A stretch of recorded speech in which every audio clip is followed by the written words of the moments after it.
Rolls-Royce is the epitome of luxury, a brand that the world's richest dream of owning. But the origins of this legendary car company are rooted in the struggles of a boy who grew up in poverty, doing child labor just to survive.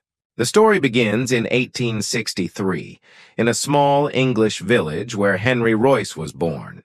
At just 4 years old, his father's business collapsed, leaving the family destitute.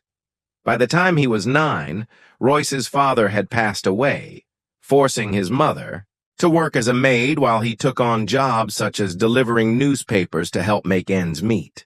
Despite a bleak future, his life took a turn at 14, when his aunt recognized his potential and secured him an apprenticeship at the Great Northern Railway Company. Over the next 3 years, Royce worked tirelessly, studying books and learning carpentry, mathematics, and, most crucially, electronics. By 17, he was a skilled mechanic.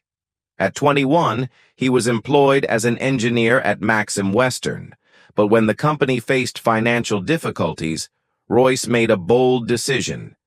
Instead of taking another job, he started his own electrical engineering business. With just $20 in savings, Royce opened a small workshop in Manchester, founding F.H. Royce and Company with his friend Ernest Claremont. He began with small repairs and electrical fittings, but soon saw the growing demand for electrical components. Royce pivoted to manufacturing arc lamps, bulb holders, and electronic doorbells, transforming his struggling business into a thriving enterprise. By 1900, his company's sales exceeded $20,000, and he was ready to build a factory. Everything seemed perfect until disaster struck. In 1901, German and American companies flooded the British electronics market, undercutting prices and pushing Royce's business into decline. The stress affected his health, and doctors advised him to take a break and get fresh air. Following this advice, Royce bought a French Decauville car. But as an engineer obsessed with perfection, he found the car noisy, unreliable, and poorly designed. He began modifying it, eventually rebuilding it into a superior vehicle. This experience sparked an idea. He could build a car of his own. Royce assembled a team and designed his first car, a 10-horsepower, 2-cylinder model. When tested on April 1, 1904, it successfully covered 50 kilometers without issues. Encouraged, he built 2 more cars, refining each design. However, while Royce was an engineering genius, he lacked the means to sell his creations to the world. That's when Charles Rolls entered the picture. Charles Rolls, a wealthy motor enthusiast and businessman, was on the lookout for a luxury British car to market. When he saw Royce's cars at an exhibition, he was deeply impressed. Calling Royce the world's greatest engineer, Rolls proposed a partnership. The result? The creation of Rolls-Royce in 1906. The company quickly gained recognition through racing tournaments, proving the quality of their vehicles. However, their greatest success came later that year with the launch of the Silver Ghost, a 40-50 horsepower masterpiece painted silver and designed for unmatched smoothness. Rolls-Royce conducted a legendary endurance test, driving the Silver Ghost 24,000 km without a single breakdown.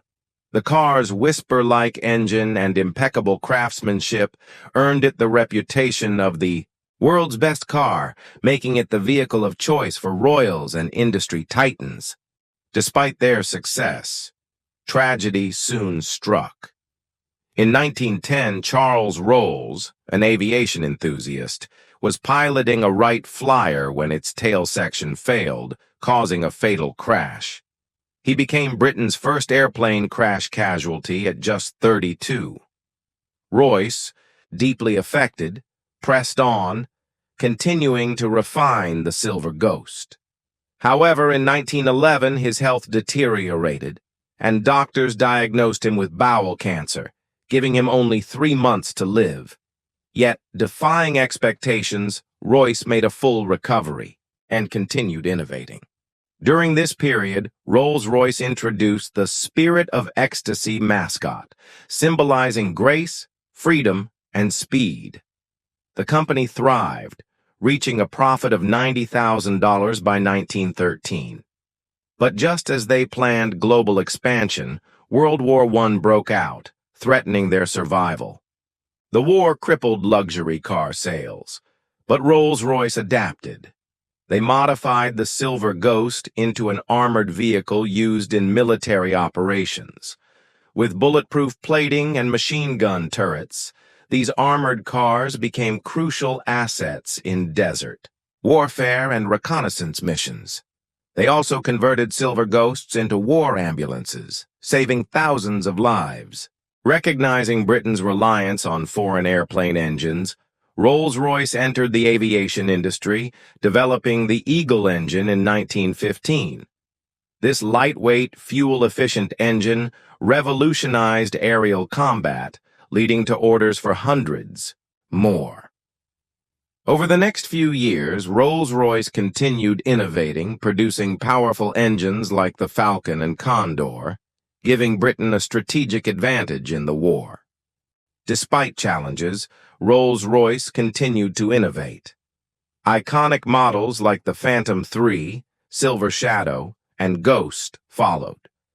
However, financial difficulties in the 1960s forced the separation of their aviation and automobile businesses.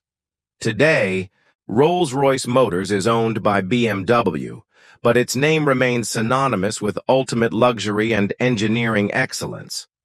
Owning a Rolls-Royce isn't just about having a car. It's about possessing a legacy, a masterpiece that embodies perfection, resilience, and vision.